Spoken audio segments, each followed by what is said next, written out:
बिस्मिल्लाहिर्रहमानिर्रहीम। अस्सलाम वालेकुम। आप लोग देख रहे हैं ज़ेबा वॉइस चैनल।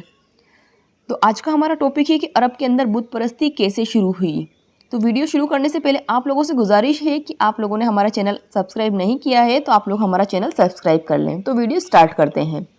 एक बड़ा सवाल ये आता है कि आखिर अरब के अंदर बुत परस्ती कहाँ से शुरू हुई, मक्का जैसी पाक जगह के ऊपर बुत परस्ती कहाँ से शुरू हुई। तो सबसे पहले आते हैं बड़े रसूल इब्राहिम अलैहिस्सलाम। तो हज़रत इब्राहिम अलैहिस्सलाम की पूरी ज़िंदगी तौहीद पर निकली, अल्लाह की इबादत पर निकली। इब्राहिम अलैहिस्सलाम की जो छोटी बीवी थी हाजरा, हाजरा से जो बेटे थे इस्माइल अलैहिस्सलाम, इनकी उम्र 133 साल थी। 137 साल की उम्र तक वो दीन की खिदमत करते रहे, लेकिन जब उनके बाद के लोगों ने दीन इब्राहिम को छोड़ दिया और पूरी तरह से अधर्म को अपना लिया, अल्लाह की इबादत को हटा दिया और कई तरह की बुराइयां उसमें पैदा कर दी। अल्लाह पाक ने इब्राहिम अलैहिस्सलाम की औलादों से नबूवत का जो सिलसिला शुरू किया था बनी इस्माइल से। तो जब बनी इस्माइल में लोग अल्लाह की इबादत से मुड़ गए तो अल्लाह पाक ने नबूवत का सिलसिला बनी इस्माइल से हटाकर बनी इसराइल को दे दिया। बनी इसराइल का ये मतलब होता है कि हज़रत इब्राहिम अलैहिस्सलाम की जो बड़ी बीवी थी सारा से जो छोटे बेटे हुए उनका नाम था इसाक अलैहिस्सलाम। तो इसाक अलैहिस्सलाम की औलादों से जो नबूवत का सिलसिला शुरू किया उसे कहते हैं बनी इसराइल। तो बनी इसराइल में लगातार नबी हुए और बड़े बड़े नबी हुए हैं।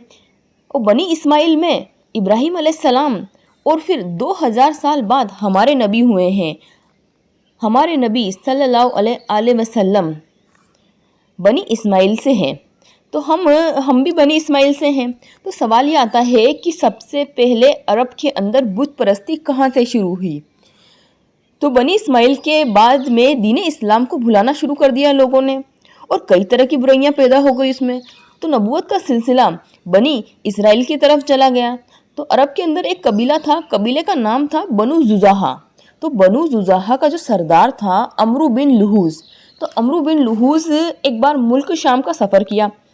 तो अमरू बिन लुहूज़ ने देखा कि वहाँ पर तो ज़बरदस्त तरीके से बुत परस्ती चल रही है। मैं आप लोगों को मुल्क शाम बता दूँ, जॉर्डन, इज़राइल, फ़िलिस्तीन, इन सब के एरिया को मुल्क शाम कहते हैं, ठीक है। तो उसने अरब से मुल्क शाम का सफ़र किया अरब से। तो उसने वहाँ पर देखा कि यहाँ पर तो ज़बरदस्त बुत परस्ती चल रही है और उसने बुत परस्ती का दौर देखा। उसने सोचा कि ये तो पैगंबरों की ज़मीन है, यहाँ पर तो बड़े बड़े पैगंबर हुए हैं, मूसा अलैहिस्सलाम, ईसा अलैहिस्सलाम, हारून अलैहिस्सलाम, इदरीस अलैहिस्सलाम, सुलेमान अलैहिस्सलाम, यूसुफ अलैहिस्सलाम, बड़े बड़े पैगंबर हुए हैं। तो अमरू बिन लुहूज़ मुल्क शाम से लौटते वक्त एक बुत को साथ में ले आया। उस बुत का नाम था हुबल। हुबल मूर्ति को लाकर उसने मस्जिद हरम में फिट कर दिया। बाद में उसकी बड़ी आदमकद मूर्ति बना ली। जैसे ही उसने उस हुबल बुत को वहाँ पर फिट किया, लोगों से कह दिया कि आप अल्लाह की जो इबादत करते हैं साथ में इस बुत की भी इबादत किया करो, इस बुत को भी पूजा करो। तो अमरू बिन लुहूज़ ने मक्का में लोगों को शिर्क की दावत दी और लोगों ने उसकी बात मान भी ली। इस तरह से अरब के अंदर बुत परस्ती शुरू हो गई। मक्का में 4 बड़ी जगह है जहाँ पर बड़े बड़े बुत रखे थे। तो पहला तो था मक्का में ही जिसका नाम था हुबल, और एक जगह है मुसल्लल। तो मुसल्लल में एक बुत रखा था, उसका नाम था मनात। ताइफ भी एक जगह है, वहाँ पर जो बुत रखा था उसका नाम था लात। और नखला भी एक जगह है, नखला में जो बुत रखा था उसका नाम था उज़ा। तो अरब में ये 4 बड़े बुत हो गए, लात, मनात, उज़ा और हुबल।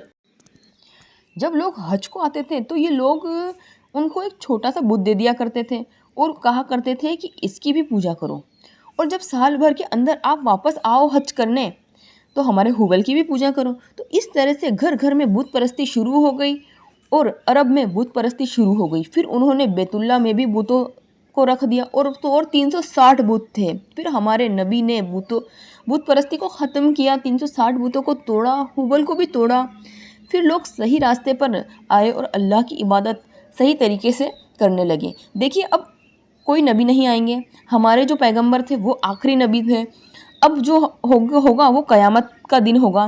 तो इसलिए हमें हमारे रास्ते से भटकना नहीं है, हमें अल्लाह की इबादत में किसी को शरीक नहीं करना है, हमें शिरक नहीं करना है। शिरक तो बिल्कुल भी नहीं करना है, शिरक बहुत बड़ा गुनाह है और अल्लाह पाक शिरक को माफ़ नहीं करेंगे। जिसने हमें बनाया है, जिसने हमें तमाम नेमतें अता करी है, जिसने ये दुनिया बनाई है, ये पूरी कायनात बनाई है, ہم اس بنانے والے کی عبادت کو نہ کریں، کسی اور کی عبادت کریں، تو اسے شرک کہتے ہیں۔ تو شرک ایک بہت بڑا گناہ ہے، اس لیے ہمیں صرف اللہ کی عبادت کریں۔ اللہ پاک سورہ اخلاص میں فرماتے ہیں قُلْ هُوَ اللَّهُ احد اللہ الصمد لم یلد فلم یولد ولم یکن لہ کفوا احد۔ آپ کہہ دیجئے کہ اللہ ایک ہے، اللہ بے نیاز ہے، سب اس کے محتاج ہے، نہ وہ کسی کی اولاد ہے، نہ اس کی کوئی اولاد ہے، اور کوئی اس کے برابر نہیں ہے۔ تو امید کرتی ہوں آپ کو میری ویڈیو اچھی لگی ہوگی، تو آپ میرے چینل کو ضرور سبسکرائب کریں گے۔ ملتے ہیں اگلی ویڈیو میں۔ اللہ حافظ۔